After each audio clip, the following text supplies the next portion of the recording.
어제는 재래시장에 갔습니다. 주말에 재래시장 가니까 어이구 사람 엄청나게 많더라고요.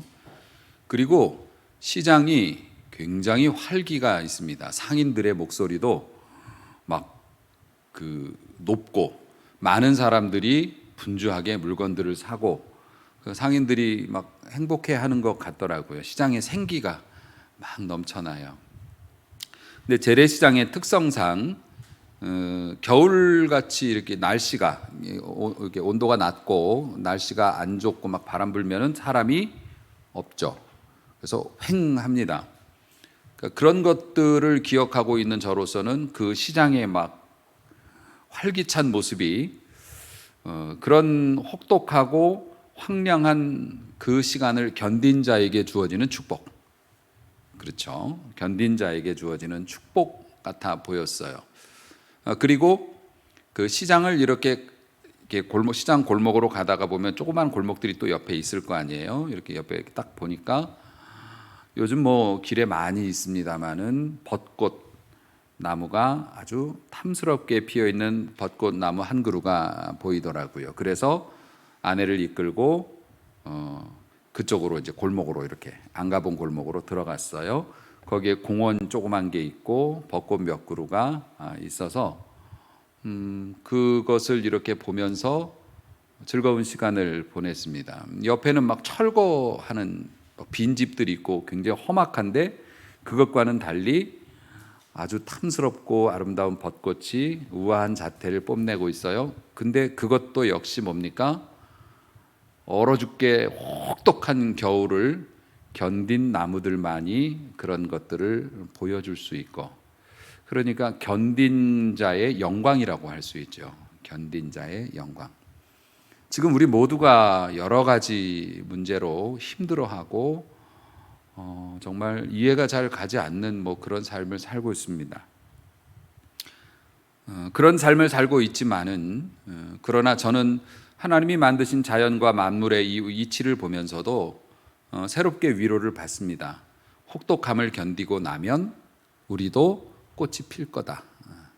우리도 큰 목소리로 찬양하며 하나님 앞에 좋은 것들을 서로 나눌 수 있는 복된 날이 올 거다. 아멘. 아멘. 그 자연과 만물 영계의 이치가 그렇다는 것이죠.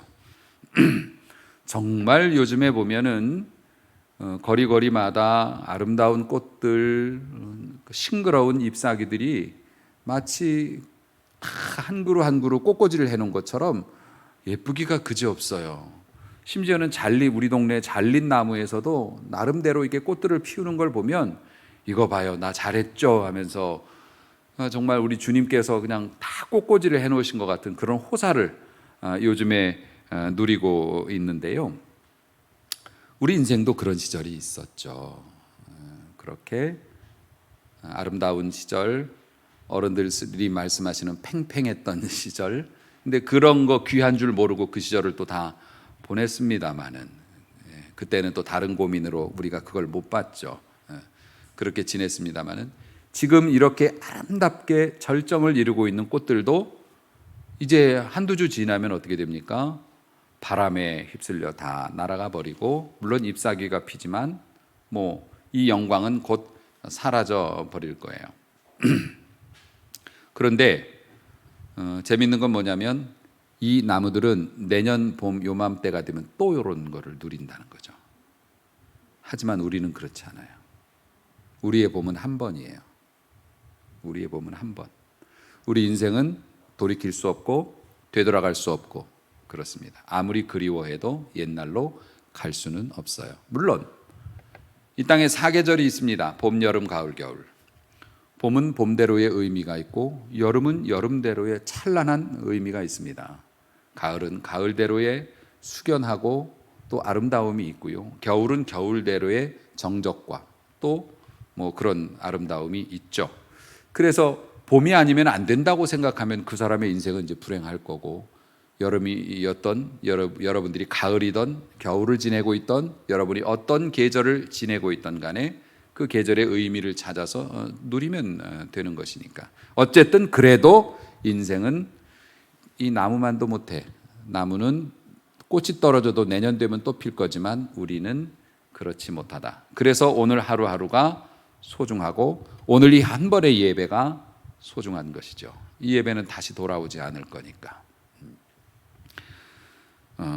귀한 예배입니다. 모진 시간을 이겨내고 버리는 축제예요. 우리 그렇게 살아왔잖아요. 그래서 우리 모두 은혜 받을 수 있기를 주의 이름으로 축복합니다. 오늘이 사순절 6번째 주간인 동시에 종려주일입니다. 종려주일은 예수님께서 공생의 마지막 그 단계에서 예루살렘을 입성할 때 사람들이 예수님을 환영하는 그런 퍼포먼스를 보여준 거죠. 그것들을 기념하기 위해서 종려주일이라는 이름으로 예수님의 입성을 기념하는 그런 주간을 지킵니다. 종려주일에는 제일 많이 그 설교 제목으로 나오는 게 있습니다. 내가 삿대질을 하면 안 되는데. 종려주일에는 제일 설교 제목으로 많이 나오는 게 있어요. 뭘 것 같으세요? 주가 쓰시겠다 하라. 그래서 주님께 등을 내어드린 나귀를 봐라. 나귀가 뭘 알아요? 거기 있다가 그냥 끌려가서 어떤 아저씨가 자기를 탄 거지. 주께서 쓰시겠다 하라. 이런 설교 이제 많이 듣게 될 거고요.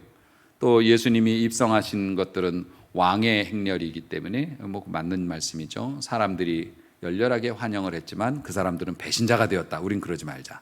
뭐 이런 물론 그것이 다 맞는 의미이고 또 전통적인 해석이기도 합니다. 그런데 이제 오늘 본문에 그렇게 자세하게 묘사가 되죠. 오늘 본문에서 묘사한 대로 예수님이 감람산 벳박에, 그러니까 예루살렘 바로 근처에서 입성을 준비하기 위해서 나귀 하나를 이렇게 가져오라 해서, 신기하게도 예수님이 미리 돈을 주어 놓은 것은 아닌 것 같은데 그 사람이 순순히 내어줌으로 이 나귀를 이제 얻어가지고 그 나귀를 올라타고 예루살렘으로 들어갔는데, 미리 제자들이 준비한 인파도 아닌데 사람들이 나와서 막 호산나 다윗의 자손이여 하면서 열광적으로 환영을 했다. 그래서 예루살렘으로 예수님이 그렇게 영광 가운데 들어가셨다라고 얘기하고 있지만은 사실은 예루살렘이 소동한 것은 아니었어요. 솔직히 얘기를 하자면 고고학적으로도 그렇고 역사적으로도 그렇고 모든 예루살렘 사람들이 다 나와가지고 열띤 축제를 벌인 게 아니었습니다. 그 교회에서, 어떤 교회에서, 뭐 우리 교회도 그렇습니다만 가령 여러분들이 여기에 뭐 가득 모여가지고, 전에는 10명 모이다가 지금 한 100명 모이고, 어떤 교회는 1000명 모이고, 어떤 교회는 10,000명이 모여가지고 막 통성기도를 막 해가지고 이 길에 지나가는 사람들이 그 소리를 들었다고 생각해 보세요. 그럼 그 사람들이 뭐라고 생각합니까? 뭐야, 저 사람들 왜 이렇게 시끄럽게 해? 응? 예수 믿는다는 사람들이 교회가, 아이고 참, 그래서 교회 근처에서 살면 안 돼, 시끄러워, 이러고 지나가지, 모든 사람이 다 우리 교회 와가지고 관심 가지고 들여다보지는 않아요. 이게 뭐냐면 은폐된 진리라는 개념입니다. 그러니까 예루살렘에 예수님이 들어가셨을 때 예수님에 대해서 어느 정도를 알았던 사람들이 몰려 나와서 이 퍼포먼스를 하긴 했어요. 하긴 했지만 예루살렘 전체 시민들 입장에서 보면 쟤들 왜 저래? 뭐야 저 사람? 나이 먹어가지고 예수님 뭐 키도 좀 크셨을 거 아닙니까? 우리 예수님이 저처럼 키가 작았다는 건 상상하기 어려울 거고, 어쨌든 저런 사람이 저 새끼 나귀를 저 타고서 저게 뭐야? 사람들을 왜 저렇게 난리치는 거야? 이상한 사람들이네. 저 갈릴리 사람 저 아니야? 요 정도. 오늘 본문의 말씀을 봐도요, 예루살렘에서 예수님이 그런 환영을 받고 이렇게 들어가셨는데, 원래 그 정도로 예루살렘이 떠들썩할 정도로의 대대적인 환영이었으면 뭔가 다른 행사가 있었겠죠. 예수님이 한 말씀이라도 하시던가, 사람들이 예수님을 모시고 막 어디로 막 이렇게 하려든가, 그런 게 아니고요. 그러고 이제 사람들은 갔고, 예수님께서 이거를 성전을 이렇게 예루살렘에 들어가셔서 맨 마지막 절에 보면 모든 것을 둘러보시고 다시 나가셨어요. 조용히 들어갔다 나가신 거예요. 그리고 이제 다음 날 또 이제 들어와서 이제 사역을 시작하셨지만, 그러니까 주목받지는 사실은 못한 거예요. 주목받지는 못한 거예요. 이게 감추어진 진리라는 개념으로 설명이 됩니다. 철학자 플라톤이 동굴의 비유라는 것으로 이것을 또 설명을 했어요. 동굴의 비유. 그 동굴의 비유, 그러니까 철학에서는 그렇게 생각하는데 이게 뭐냐면은 본인들이 동굴에서 태어났어요. 동굴에서 태어나서 동굴에서 자랐습니다. 동굴에서 태어나서 동굴에서 자라면 밖에를 안 나가 본 거니까 본인이 볼 수 있는 건 뭡니까? 뭐 박쥐, 진해. 동굴에는 꽃이 피지 않습니다. 식물이 자라지도 않겠죠. 있기나 있겠죠. 그런 것만 보면서 컸어요. 컸는데 어느 날 한 사람이 용기를 내어서 동굴 밖으로 나가 보았습니다. 동굴 밖으로 나가 보았더니 거기에는 찬란한 태양빛이 있었고 너무너무 아름다운 꽃들이 있었고 이 벚꽃이 막 그때 봄에 나갔나 봐. 벚꽃이 막 흐드러지게 피어 있으니까 동굴 속의 환경과는 너무나 다르고 너무나 쾌적하고 너무나 아름다운 겁니다. 그래서 다시 동굴 속으로 들어왔습니다. 내가 동굴 밖으로 나가봤더니 이걸 봤다. 너 꽃이라는 거 알아? 꽃을 보았다. 공기가 다르더라. 야, 너무 밝고 뽀송뽀송하고 너무 좋아. 하늘을 날아다니는 박쥐가 아니라 새를 보았다. 아름다운 강을 보았다. 너무 멋있다. 라고 설명을 해줬는데 동굴 안에 있는 사람들이 일평생 동굴 안에 살았으니까 그게 뭐야? 말이 돼? 안 믿는 거예요. 안 믿는 게 아니라 믿고 싶어도 이해가 안 되는 겁니다. 일평생 동안 안 나가본 사람은 이해할 수가 없겠죠. 우물 안의 개구리처럼. 진리라는 것이 바로 그렇다는 것입니다. 특별히 기독교의 진리는 하나님이 그렇게 감추어 놓으셨어요. 그렇기 때문에 예수 믿는 사람들이 통성 기도를 하고 예수 믿는 사람들이 간증을 들으면서 아멘 아멘 해도 믿지 않는 사람들이 볼 때는 쟤들 뭐야? 갈릴리 출신 아니야? 갈릴리 출신이라는 건 비하의 의미가 있어요. 예. 비하의 의미가 있어서 별것 아닌 사람들, 찌질이 뭐 이런 그런 의미를 갖고 있어요. 갈릴리 변방의 국경 도시 거기에 있는 못 사는 동네 그런 것을 의미하기 때문에 갈릴리에서 무슨 메시아가 나와 말도 안 되는 소리 하고 있어 이랬으니까는 그 세상 사람들이 우리를 갈릴리 출신으로 봐요. 교회 찌질하게 보입니다. 예수 믿는 사람들은 왜 저러고 다닐까? 왜 저럴까? 응? 심지어는 왜 저렇게 깍쟁이처럼 구는 사람들은 다 교회 다닌다고 그럴까? 예, 그럽니다. 적합한 예화가 하나 있는데 그거는 다른 사람에 대해서 비하의 말로 쓰는 거기 때문에 하지 말라고 성령께서 말씀하셔서 안 하겠습니다. 하지만 교회 열심히 다니면서 집 옆에 있는 마트에 카트를 집으로 끌고 오면 안 되잖아요. 그리고 갖다 놔야 되지. 그 주차장에다 그냥 버려놓으면 안 되잖아요. 예수님 열심히 믿는 사람이면. 그러니까 세상 사람들은 그런 식으로 봐요. 그러면 카트 안 갖다 놓은 사람은 구원 못 받은 사람이냐? 아니죠. 구원의 은혜 속에 있는 사람도 그렇게 살 수가 있기 때문에 교회 다닌다고 해서 사람이 싹 바뀌지가 않으니까 교회 다니는 사람들이 깍쟁이는 깍쟁이고 좋은 사람은 또 좋은 사람이 있겠지만 어쨌든 그런 사람들을 보면서 세상 사람들은 교회에서 말하는 진리에 대해서 예수님에 대해서 이해 못합니다. 동굴에 비유하고 똑같은 겁니다. 자, 그러면 이 제자들 예수님을 가장 가까이서 섬겼던 제자들은 어땠을까? 제자들도 역시 마찬가지로 동굴 속에 있는 사람과 똑같았어요. 왜냐하면 예수님하고 3년 동안 따라다니면서도 예수님께서 가끔 하나님의 나라와 하나님의 뜻에 대해서 정색하고 말씀하실 때마다 늘 비껴나갔어요. 베드로도 그랬지만 다른 제자들도 상상도 못했습니다. 만약에 예수님이 어떤 분이신지를 정확히 알았더라면 감람산에서 잡혀갈 때 도망치지 않았을 거예요. 다 도망갔거든요. 어떤 분인지 정확히 알았다면 도망치지 않았을 거예요. 그 증거는 뭐냐면 나중에 오순절 성령 강림 사건, 부활하신 주님을 만나고 오순절 성령 강림 사건을 지내면서 하나님과 예수님에 대해서 동굴 밖에 나가서 실제로 보게 된 사람들은 완전히 다른 삶을 살았어요. 도망치지 않았습니다. 그리고 목숨이 두려워도 해야 할 일들 앞에서 멈추어서 그것들을 해 나갔고 하나님은 그들을 통해서 세상을 뒤집었습니다. 그래서 복음이 오늘날 여기까지 우리에게까지 미치게 된 것이죠. 그러니까 제자들에게도 일정 시간 전에는 감추어져 있었습니다. 그 진리가. 예수님하고 한솥밥을 먹었어도. 그러면 제자들이 동굴 밖으로 나와서 진실을 보게 된 때가 어느 시점이냐? 어느 시점이냐? 부활하신 주님을 만났을 때였습니다. 부활하신 주님을 만났습니다. 보았습니다. 자기들이 보았어요. 자기들이 보았고 개인적으로도 만났고 단체로도 만났습니다. 500여 성도들이 보는 앞에서 승천도 하셨으니까. 그랬기 때문에 예수님께서 승천하시기 전에 너희들은 예루살렘을 떠나지 말고, 지금 내가 여기서 이렇게 승천까지 하지만 이것도 역시 감추어진 진리이기 때문에 다른 사람들이 볼 때는 저 갈릴리 나부랭이들이 자기네 지도자들이 시체를 훔쳐가 놓고 다시 부활했다고 주장하고 있다. 그리고 종교 지도자들은 예수님을 죽일 만큼 그렇게 악랄했던 자들이기 때문에 예수님에 대해서 떠들고 다니는 녀석들도 다 잡아 죽일 거다. 칼을 갈고 있는 상황, 그런 살벌한 상황이었지만 예수님께서 그래도 너희는 예루살렘을 떠나지 말고 나 뒤에 오실 분을 기다려라 라고 말씀을 하셔서 부활하신 주님을 본 사람들이었기 때문에 그나마 거기 멈춰서 마가의 다락방에서 기도하고 기다렸던 거죠.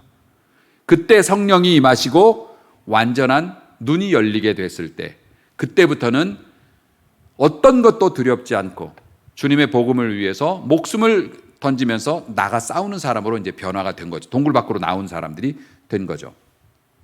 하지만 오늘도 이 진리는 감추어져 있습니다. 하나님께서도 선지자들에게 가끔 그런 말씀 하시잖아요. 우리가 지지난 중간에도 봤습니다마는 백성들이 이걸 알지 못하게 해라. 이게 무슨 얘기입니까? 분명한 진리를 전해도 깨닫지 못하는 자들이 다수일 것이다. 하나님이 그렇게 진리를 감춰 놓으시는 겁니다. 사랑하는 성도 여러분, 이런 놀라운 동굴 밖으로 나와서 진짜 하나님의 놀라운 세상을 경험할 수 있는 이 기회가 어떻게 주어졌을까? 예수님의 순종으로부터 주어졌죠. 예수님의 순종은 이 땅에 오신 것도 순종이고 다 순종인데 결국 하이라이트는 뭡니까? 예루살렘에 들어가서 십자가에 못 박히시는 것이 하이라이트고 예수님이 지금 예루살렘으로 들어오신 목적이 뭡니까? 죽기 위해서. 죽기 위해서. 예수님께서 예루살렘에 들어가시기 전에 치열한 고민을 하셨습니다. 기도하시면서도 또 예루살렘에 들어오셔서도 잡히시기 전날 밤에도 치열한 기도를 하셨죠. 그렇게 하면서도 예수님은 끝까지 그 길을 갔어요. 가장 중요한 진리가 뭡니까? 예수님께서 우리를 위해서 하신 일들을 아는 것이 가장 중요한 진리죠. 하지만 예수님께서 우리를 위해서 그 일을 하시기 위해서 제일 먼저 했던 일은 출발입니다. 출발. 어느 누구에게나 출발이 있죠. 예수님도 예루살렘에서 자기를 반기지 않을 거라는 거 알아요. 몇몇 사람들이 나와서 나에게 이런 것들을 해주겠지만, 그러나 예루살렘에는 나를 죽이려고 이미 나에 대해서 나쁜 생각을 가지고 하여튼 트집 잡아서 나를 죽이려고 하는 자들이 벼르고 있는 곳이라는 것을 알고 있으면서도 예수님은 심호흡하시고 성경에 예언된 그대로 작은 나귀를 구해서 타시고 그리고 예루살렘으로 들어가셨어요. 출발, 그 위대함. 출발이 있었으니까 사역이 있었던 겁니다. 이 종려주일의 키워드를 그래서 제가 출발로 잡은 겁니다. 여러분들이 아무리 좋은 아이디어가 있고 여러분이 아무리 하나님께 받은 감동이 있다고 하더라도 출발이 안 되면 그거는 아무것도 일어날 수 없겠죠. 오히려 여러분에게 후회로만 남을 거예요. 그때 내가 했더라면, 그때 내가 시작했더라면, 그때 순종했더라면. 사랑하는 성도 여러분, 고난주간 우리가 한 주간 기도도 하면서 그렇게 묵상하고 지냅니다마는 출발의 은혜를 달라고 기도하는 한 주간이 되시기를 주의 이름으로 축복합니다. 우리가 그동안 출발을 못했던 이유가 뭡니까? 당연히 우리한테 유익한 일이라면 오픈런을 하죠. 내게 유익한 거면 문 열자마자 뛰는 겁니다. 그거 잡으려고. 조금만 저기가 돼도. 하다못해 포켓몬 빵 하나를 살려고 그 난리를 치는 걸 보면 죄송합니다. 뭐 그것에 심겨져 있는 심오한 의미는 제가 잘 모르겠습니다만 세상이 왜 그런지 잘 모르겠습니다. 제 딸이 노트북 미안하다.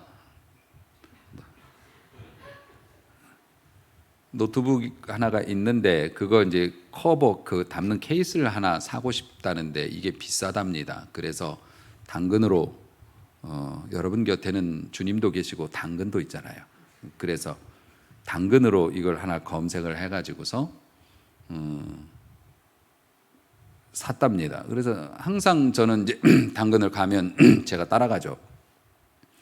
따라가서 이제 물건을 같이 이제 받아왔는데 좋아라 하면서 너무 좋다고 이렇게 펼치는데 보니까 웬 거지같이 생긴 것을 가지고 갖다 내버려도 시원찮은 거 다 기스나고 때묻고 이런 거를 막 너무 좋다고 싸게 샀다고 12만 원인데 5만 원에 샀대요. 그래서 지금 당장 폐기물에 내다 버려야 쓰레기 봉투에 넣어야 될 상태의 물건을 어찌하여 너는 그 돈을 주고 그렇게 좋아하냐 그랬더니 이게 새 거랍니다. 새 거래요. 새 제품이 원래 이렇게 때묻히고 그게 뭐 소재가 무슨 우리가 옛날에 어른들 갑바라고 하죠. 이렇게 뭐 뒤집어 씌우는 그게 실제 사용되던 것들 이렇게 오염된 그 폐기될 거를 재활용해 갖고 만든 거래요. 그러니까 프랑카드 같은 걸로 가방 만든 거하고 똑같은 거죠. 그러니까 이게 오염이 이렇게 있는데 오염이 이쁘게 날수록 비싼 값을 받는데요. 그러니까 쓰레기를 12만 원을 주고 그것도 환장을 하면서 그렇게 그게 간지랍니다. 그래서 뭐 멀쩡한 옷 찢어 입는 것도 내가 이해한다 이거야. 뭐 좋다 이거야. 근데 여러분이 저를 꼰대라고 말씀하셔도 뭐 그런데 빵을 사면 나오는 스티커가 그게 무슨 인생의 의미가 있길래 그걸로 노심초사를 하냐고. 슬프고 울고 웃고. 왜 배부르게 못할 것에 너희의 은을 달아주며 그러니까 세상이 가치관과 개념이 남자와 여자의 경계도 허물어지고 새 것과 헌 것의 의미도 사라지고 그러니까 희석되는 거죠. 전에는 선명했어요. 남자 여자 선명했고 내가 하는 일과 또 뭐 이런 모든 것들이 다 선명한 경계가 있었지만 이제는 그런 게 없이 그냥 회색으로 이렇게 변해갑니다. 그리고 주님이 오시는 멸망의 날이 오겠죠. 물론 그 멸망의 날이지만 우리는 구원의 날이요 믿지 않는 자들에게 멸망의 날이겠지만 사랑하는 성도 여러분, 이런 그 가치관이 호도되고 이렇게 쓸데없는 것에 막 집중하게 만드는 세상적으로 죄송합니다. 무식하다 소리 들을지도 모르겠어요. 목사님은 그런 것의 가치도 모르면서 감히 그런 거를 이렇게 비하하냐고 그러는데 뭐 저의 소신이고 이건 저에게 주어진 시간이니까 내 맘대로 얘기하는 거죠. 예, 뭐 어쩌겠어요. 하여튼 제가 생각하기엔 그런데 그런 시대에 우리가 진리를 향한 일들, 동굴 밖의 일들, 동굴 속과는 비교할 수 없는 찬란한 하나님의 역사에 동참하는 것들을 자꾸 가로막는 것들이 있다는 겁니다. 그러니까 죄된 습관이나 주변의 환경들, 사람들의 시선, 여러 가지 내 형편 이런 것들 때문에 내가 하나님 앞에 받은 소중한 꿈과 또 감동, 또 내가 마땅히 해야 될 것이라고 여기고 있던 일들에 대해서 출발을 미룬다는 거예요, 자꾸. 그런데 우리를 위하여서 감춰져 있는 진리임에도 불구하고 우리를 위해서 그 일을 행하시기 위해서 조롱과 비난과 고난과 죽음을 아시면서도 담대히 출발을 하셨던 그 주님, 그 주님의 이미지가 우리의 영혼에 새겨지기를 바라고 그 영혼의 이미지가 우리에게 힘을 주어서 우리 주님이 하셨던 것처럼 나도 이제 출발할 거야, 나도 이제 시작할 거야. 뭘? 다이어트를. 세상을 구원하는 일도 아니고 내 몸을 구하는 일에도 사실 출발을 더디하잖아요. 우리 모두가 그렇지 않습니까? 하물며 타인을 이롭게 하고 세상을 구하는 일에, 세상을 밝게 하는 일에 출발하기란 쉽지가 않지요. 그러나 오늘 이 주님의 모습이 우리의 마음에 새겨질 수 있기를 바랍니다. 그래서 여러분이 이 한 주간 새로운 출발, 그 영광스러운 출발을 다짐하고 실행에 옮기는 그 은혜가 여러분에게 있기를 주의 이름으로 축복합니다. 십자가 그리고 부활, 여기에 걸맞는 사람으로, 그리고 주님을 만나 뵈었을 때 주님을 알아보는, 주님의 길을 찾을 수 있는 사람이 되기 위해서는 우리가 고난주간, 종려주일, 또 사순절, 주님 불쌍해서 어떻게 이러고만 있어서 될 일이 아니고 주님과 함께 우리도 같이 걷는 거예요. 양보하고 손해를 보면서도 무언가 의미 있는 일을 위하여서 우리도 시작. 그럴 때 부활하신 주님을 똑바로 알아볼 수 있고 제대로 모실 수 있고 하나님 앞에 제대로 된 삶을 살아갈 수 있게 되는 줄로 믿으시기를 바랍니다. 제가 여기까지 원고를 안 보고 설교를 했습니다. 갑자기 감동이 몰려와서 그냥 즉흥 설교를 했는데, 그렇게 되면 성경적인 그 원리를 잘 여러분들에게 전달을 못한 것이 되기 때문에 몇 가지만 이렇게 정리해서 여러분에게 알려드리고 설교를 마치려고 합니다. 오늘 엉망됐네 아주. 그래도 은혜가 있기를 바랍니다. 예수님의 예루살렘 입성에서 두 가지의 상징적인 사건이 나와요. 하나는 나귀의 새끼를 탔다는 것이고, 또 하나는 사람들이 그렇게 환영을 했다는 것이죠. 나귀의 새끼를 굳이 탔던 이유는 성경의 예언 때문에 그렇게 됩니다. 성경에서 예언한 대로 그것을 이루기 위해서 나귀의 새끼를 타고 왔어요. 아시다시피 왕으로서의 입장이나 이런 것들은 말을 타고 입장을 합니다. 그런데 말은 승리의 상징이기도 하지만 힘의 상징이기도 해요. 말을 위험 있게 타고 입장한다는 것은 내가 너희들보다 강하다, 그리고 내가 힘으로 이것을 다 이루어냈다라고 하는 상징이죠. 말은 사실 전쟁의 상징이에요. 그런데 나귀는 뭐냐면은 민간용입니다. 이게 군용을 안 타고 민간용을 탔다는 거고, 그것도 작은 새끼를 탔다는 거예요.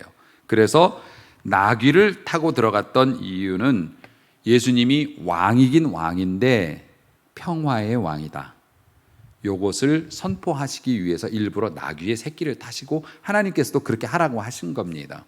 그래서 왕이긴 왕인데 힘으로 너희를 다스리는 것이 아니라 사랑으로 너희를 다스리는 메시아, 하나님은 그런 분이시다, 이런 것을 전파하기 위해서, 선언하기 위해서 나귀의 새끼를 타셨고, 또 하나 사람들이 나뭇가지와 겉옷을 깔았다고 하는 것은 제왕의식이라고 해서 임금이나 높은 사람이 지나갈 때는 그렇게 카페트 깔잖아요. 요즘에도 대통령 순방하면 맨 땅 안 밟게 하죠. 카페트 깔죠.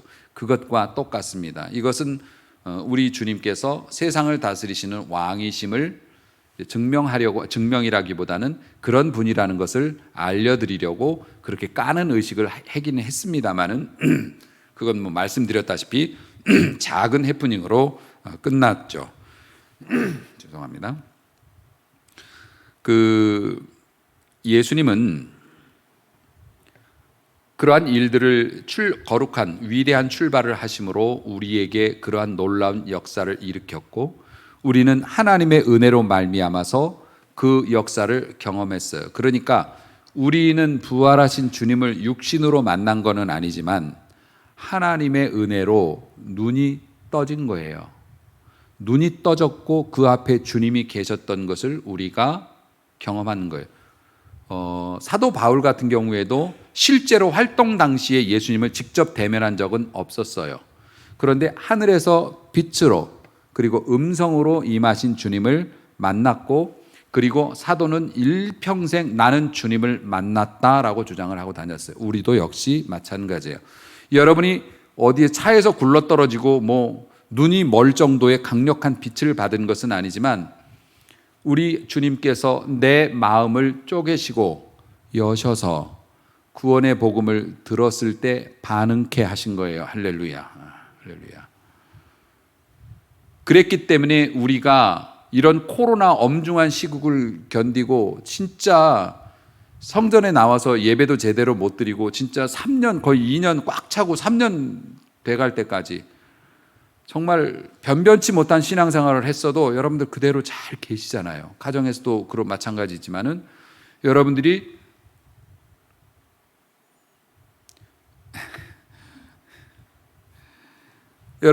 하나님 바라보면서 예전이나 지금이나 변함없는 사랑으로 머물 수 있었던 것이 무엇 때문이겠어요? 여러분이 신앙심이 투철해서 아니요. 하나님이 보호해 주셔서 그래요. 성령께서 지켜주셔서 그래요. 그 마음이 계속 끌리는 걸 어떻게 예배 드리는 일, 내가 이렇게 예배 드려도 그래도 예배 드려야지. 그거 우리 주님께서 은혜로 베풀어 주신 거예요. 그 모든 일들이 어떻게 가능됐나?